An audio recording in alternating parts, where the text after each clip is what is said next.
اقرأ اقرأ باسم ربك الذي خلق، خلق الإنسان من علق.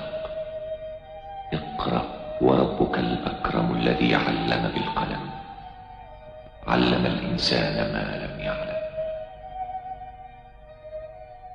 در غار تنها بوده.